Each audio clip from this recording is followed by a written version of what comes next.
Hello, everybody in Club Soda. We've just had this hilarious moment where I've tried to get the lighting right for this live, and I look like I'm being interrogated. Basically, Yes. I'm. Yes. This is better than it was. It is so much better than it was. Laura is either going to be interrogated or a ghost.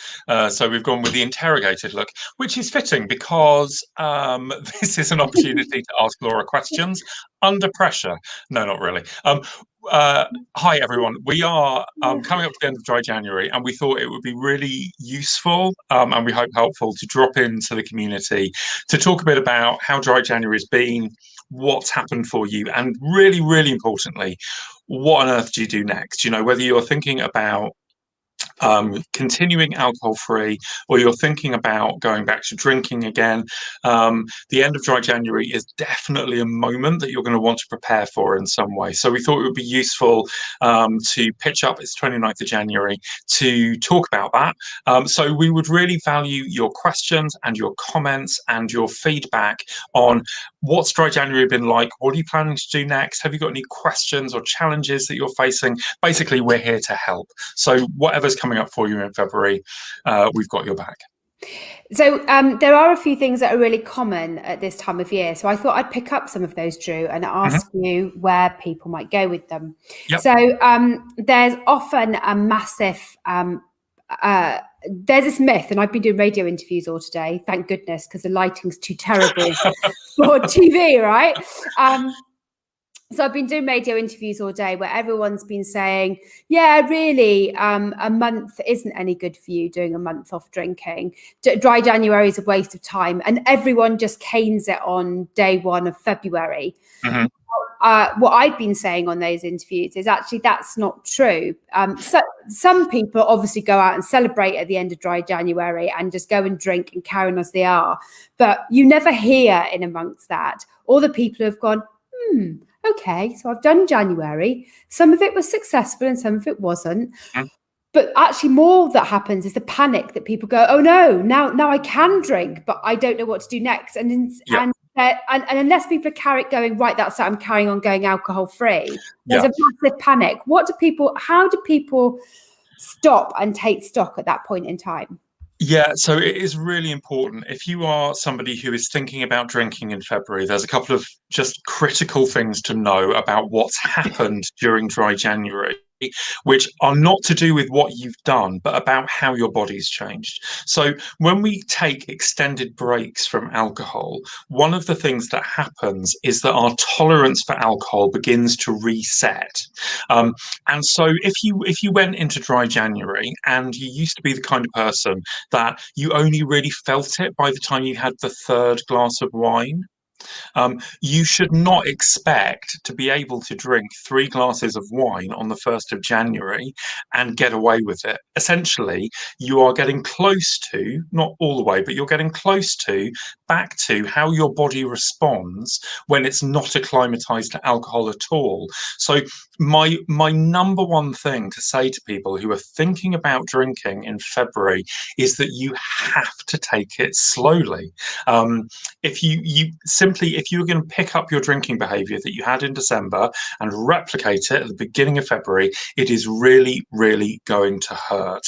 So that's my number one bit of advice, is actually just bear in mind that your body has changed, even if, and I advise against this, some people go into the idea of a month off, and it's basically just like hitting a pause button on your drinking behavior. So all that you're doing during that month is you're saying, I'm not going to drink. You're not actually really thinking about the context of your life, about the reasons why you drink, about the situations where you find it easy to stick to your limits, others where you find it much harder to kind of stay with your good intentions. If you haven't done that work during dry January, if all that you've done is just hit the pause button and done nothing else, your drinking behaviors are going to be exactly what they were.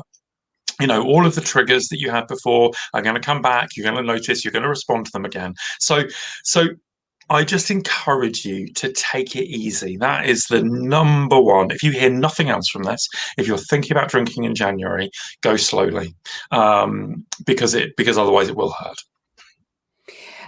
Then the second thing is to take some time to reflect what you've learned, I think. Mhm. So, and that doesn't matter if for a start, if any of you have slipped up or not kept a plan or abandoned your dry January in mid-January, none of that matters to us, right? Yep.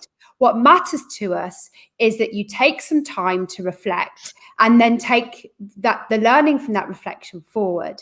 So sitting and going, well, you know, what did I find easy? What did I find hard? If I slipped up, what was the trigger? What days did I really enjoy not drinking? And all of those sorts of things, and begin to build a pattern of data really that will take you forward in thinking about what your next goal will be. I guess there's some very interesting questions we talk about, Dru, in the How to Be a Mindful Drinker book. Which people can use to do that. Talk us through those. Yeah, so there are 4 basic questions that you can ask to interrogate the situations in which you find yourself drinking more than you want to. They're also really useful to apply to the situations where things have gone well. You know, one of the things about how our brains work is that we naturally form memories around strong emotional situations, and particularly if you're somebody who's gone through dry January and it hasn't always gone to plan, you know, whether it was the announcement of a new lockdown or the turmoil in American democracy or whatever it was during January that knocked you off course, and there's been a lot this year, right? It has been an unusually difficult January. It's really tempting to focus on only the situations where things went wrong. And, you know, your brain is tuned to do that because those moments where it went wrong are likely to have hurt in some way. You may have felt regret or remorse or guilt. You know, those are big, strong emotions. So you're going to have formed memories around those issues. So it's going to be really useful when you think back over January to actually focus on the ordinary days, the days where you didn't drink and it was fine. And then there are 4 questions that you can use to interrogate those days, to really understand. I'm using the word interrogate, I think it must be the light on your face. To really think about those situations where things worked. The 4 questions are these: where, when, who with, and what. So think about where things went well. You know, lots of us are drinking at home right now, but, you know, do you find it easier to stick to your drinking habits if you're sitting in the kitchen compared to the living room? Really simple thing, but, you know, sitting on a different seat can make the world of difference. So think about where you were. Think about when. I've heard so many stories during lockdown about 5 o'clock, 5:30, 6 o'clock being a problem time for people, you know, marking that transition from the end of the working day to the evening if you're home working or you're homeschooling. Think about when, and particularly think about when it was easy to stick to your drinking goals. You know, when did you manage to make that transition easily? Think about who you were with. It's quite easy to ask that question and feel like we're blaming people. You know, it's never other people's fault if our drinking gets out of hand. But, you know, it's just useful to notice, are there people that you are spending time with, maybe in your home, maybe online, with whom you just find it easy to drink too much? Just notice that. That's all you need to do. And then the final question to ask is what? All of us respond to different types of alcohol in different ways. You know, of course, you know, alcohol shares that core ingredient of pure alcohol in common, whatever the drink. But, you know, we drink wine and beer and spirits differently. So think about, are there particular things that you drank or didn't drink during January where things went well for you? So those just 4 questions: where, when, who with, and what. And your answers to those 4 questions can really help you make plans. We are all creatures of habit, right? We tend to fall into the same patterns of behavior again and again and again. Our brains are lazy and they like shortcuts, and we tend to develop routines. So all of your answers to those questions, where, when, who, when, and what, are ways of breaking up those routines, breaking up those habits, and then beginning to work out how to change them in ways that help you live well. One of the best examples I've heard of this actually came from somebody in the club soda community who talked about their experience of Friday night Zoom drinks with a group of people that they used to go out with, and they'd share glasses of wine together. And what they found in lockdown was that they were all getting together, they were doing a Zoom call at 5 o'clock, but they were all bringing a bottle of wine with them rather than sharing a bottle between them. So for some of her friends, that was fine, but she was finding when she got off the call, she was just finishing the bottle. And then waking up with a cracking hangover on Saturday. So she used those 4 questions. Who was really important? She wanted to maintain the connection with her friends. Where was non-negotiable? They were going to be on Zoom. So she changed the when. She asked her friends, is it okay, rather than get together on a Friday night, we get together on a Saturday morning and have breakfast or brunch together? They made that switch as a group. She managed to maintain the connection with those people, but she did it in a way which meant that she wasn't going to get into difficulty with drinking. And so use the questions, use your answers to the questions to take control of your life and design the circumstances of your life to make your good intentions easy. That's at the core of it. And I think that's really important, because somebody's just talking about that temptation. You know, they don't buy the drink, so it's not there, which is great, but there's still a great temptation to go out to the supermarket and buy it. And I know what that feeling is, right? Your internal monologues going, but you deserve it. If you just pop out quickly, even if you put a mask on, you could just zoom in and out because you know exactly where you're going in the supermarket. And you know, it's a real tough time. And we're in a pandemic, and your brain's going on overdrive, and you're continually fighting with yourself on whether you'll go out to the supermarket or to the off license, or what I used to call the outdoor larder, to go and get the drink. And so that in itself is a learning point, right, guys? That's a point where you can go, okay, I have this internal dialogue that goes, when does that happen? What days does it happen on? Who am I with? Is it because I'm feeling stressed? And really reflect on that, and then work out what you're going to do in its place. I think that's a really important thing. Yeah, this is the key moment for people in so many people's days. You know, few of us are waking up in the morning thinking about our next drink. You know, lots of us in the club soda community are going through most of the day without alcohol really on our minds very much at all. But then there's a crunch point, you know, and for lots of us, particularly if you're homeschooling right now, or you've got caring responsibilities, or you're juggling work, or maybe you're out of work, or whatever your situation is, there is a moment when the sun sets where we close the curtains and we want to transition to a feeling that's different.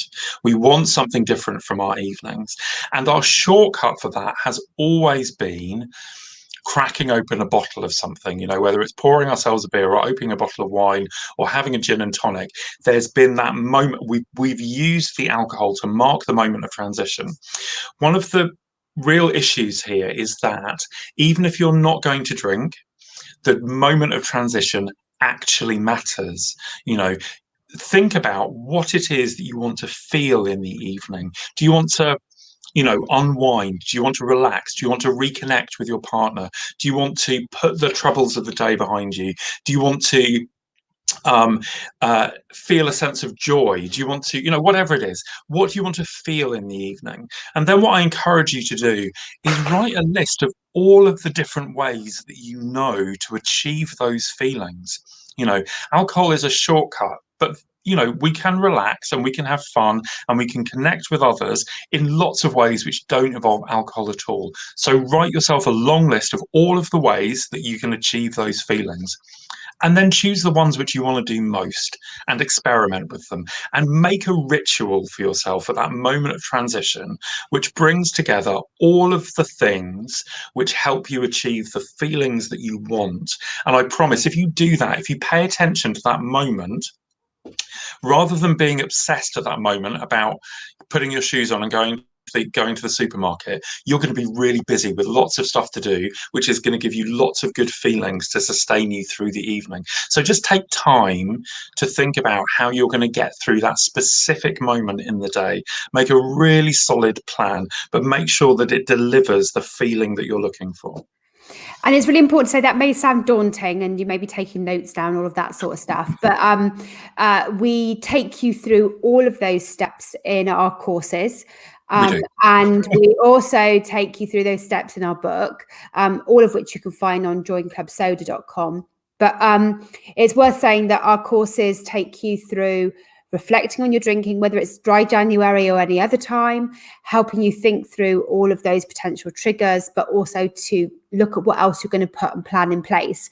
And don't think you have to white knuckle this and do it on your own. Club Soda is all about you doing it with other people. Yep. You know, after all, we get pissed together. So why should we get sober alone, right? So absolutely. I just want to tell you that's what we're here for. And we want to help you and support you along the way.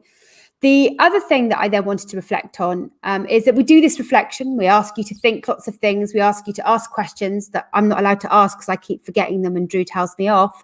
And my memory still hasn't improved, guys. So we do we get to do all that reflection, but then what do you do? And again, we don't expect you to white knuckle this. We expect you to think about the future that you want, where you want to go. And if you've got to the end of dry January, or you've got through January with a very mixed bag of success, then now's the time to use that data that you've just collected about yourself to begin to think about what you want for your future. So, Dru, how do people begin to build that idea of a future that goes beyond their drinking, but will keep them motivated on their drinking? Yeah, so in our courses, we talk a lot about intentions, and we use that language really deliberately rather than goals. Goals can sound very performance oriented. You know, you might set yourself a running goal to do a 10K, or, you know, you might have goals at work which are about achievement, or you might have goals which are about accumulating things. You know, you might have a goal of saving up money for a deposit for a flat or something. We have those kinds of goals, and that when we talk about building the life that you imagine, we're not really talking about that kind of thing. What we're talking about is becoming the person that you want to be. So we really talk about intentions, and we mean that not in a wishy-washy way. No, there's nothing here which is about, you know, manifesting a future for yourself, or, you know, any of those kinds of things. These are real things that you're going to work towards, but they are rooted in the kind of person that you want to be. I think lots of us, particularly if we've struggled and wrestled with drinking for a while, we might find ourselves not liking ourselves very much. In fact, other people might not like us very much either. And there's a big part of this, which is about capturing some self-belief again, you know, believing that we can change, learning the skills to do that. So one of the exercises that we use in our courses encourages people to think about your life in concentric circles. You know, none of us is one person all the time. We are who we are because we're in relationship with others. So we encourage people to step into the different circles of their life and think about, in this circle of my life, in this circle of life with my family, with my kids, with my partner, with my friends, with my work colleagues, you know, with the wider community, who am I becoming? Not who am I? You're not in a kind of like a psychological dissection kind of way, but who am I becoming? We're all in a process of change all the time. We become new people every day. So yeah, that's one of the things we encourage people to do, is to imagine what life would be like if you became the person that you could be, and then to begin to take really practical steps towards that. You know, one of the things which often comes up for people in this process of change is whether I want to include alcohol in my life or not, whether I think it adds value or not, and am I the kind of person who can moderate their drinking, or am I somebody who is going to go alcohol free or not? Those are all really big, interesting questions, but actually we can't answer any of them out of the context of knowing ourselves, out of the context of knowing about the kind of life that we want to live. And once we've got that in place, once we've kind of understood, this is the kind of person that I want to be, all of those other ideas really fall into place quickly. We did some research a couple of years ago about people's experiences of change, and we asked people in the Club Soda community to contribute to that. And the thing that we learned from that is that it's the intentions which have got multiple dimensions. They're the ones that really sustain us. You know, you might have gone into dry January thinking, I want to have 4 nights off a week, or I want to stop drinking, or you might be thinking about February and going, I'm going to have 2 glasses of wine on a Saturday. And all of those kind of really mechanical goals around drinking, they do get you some way. But actually, I remember it was in the research, somebody who said the reason that she changed her drinking is because she wanted to be a better grandmother. She wanted to be present for her grandchildren. She didn't want to be hungover when she spent time with them. And that picture of the kind of person that she wanted to be, the kind of grandmother that she wanted to be, that's what sustains her to create and make long-term change, is that she understands who she is and who it is that she's becoming. And for me, that's the most crucial thing about what we teach you in Club Soda, which is that it's not about focusing on what you're taking away. It's about focusing on what you want to gain. Mm-hmm. I'm just going to touch on a question from somebody who says that their children say drinking alcohol-free wine is not changing your behaviour. Yeah. Oh, your children. Basically, it's not true. Okay. An alcohol-free drink is really important for you because to know that it's, for a start, it's not got alcohol in. So it is no longer an alcohol drink. Yes, it may be a wine-flavored drink or a de-alkalized drink, but it is no longer an alcoholic drink. The addictive substance, the dangerous substance, the substance that your body treats as a poison is no longer in it. And what you're doing is you're picking up a drink that suits your taste buds, that is something that you enjoy. But most importantly is a substitute. And substitution is a perfectly good and actually scientifically proven tool for helping you change your behaviors. Yep. In the same way as when you're on a diet, you don't stop eating food, you substitute unhealthy things for healthier things. When you give up drinking, you don't stop drinking all fluids. And so it's okay. Yeah. It's okay that you decide that there are different drinks that you have in the evening because they mark a change in day.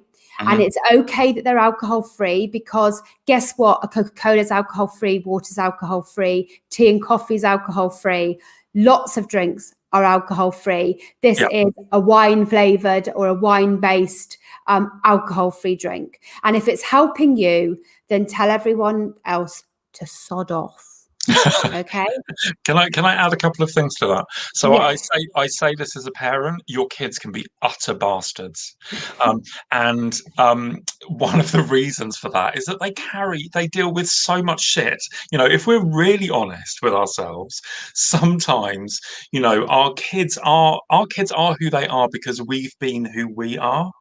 And so you can be really excited about this journey of change that you're on.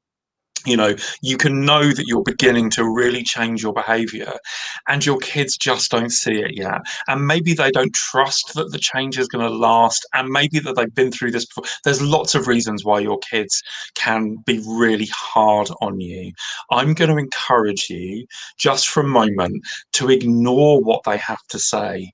I know that they're important to you. My son's really important to me, but I don't trust his opinion on everything.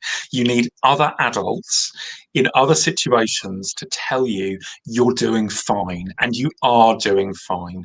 Your kids will get there or they won't get there. That's a whole other story. But I really encourage you to keep going. The other thing which I would say, I just want to kind of counterbalance a little about what Laura says, not about the alcohol-free nature of these drinks, but about how it is that we consume them. One of the things which I really notice, and people talk to me about when they get about 6 months into change, is that they suddenly have this light bulb moment where they go, I've been drinking alcohol-free drinks at the same rate and pace that I used to drink alcoholic drinks. And I've only just realised this. I'm downing a bottle of alcohol-free wine every night. I'm suddenly peeing so much. We suddenly because we've changed our behaviour in one way, right? We've taken alcohol out of the picture. but we haven't actually really adjusted to the fact that that drink is alcohol free and it's basically meeting our need for hydration. You know, you don't need to spend your evening drinking 8 cans of alcohol free beer. It's not going to have any effect on you. So one of the things which I really encourage you to do is slow down, begin to enjoy the taste of things that you are drinking. It may be that actually, if you slow down a bit, you can afford to upgrade your alcohol free wine choices and buy something a bit more expensive because you drink it a bit more slowly and it lasts longer. So there is a process that we go through as we adjust to change.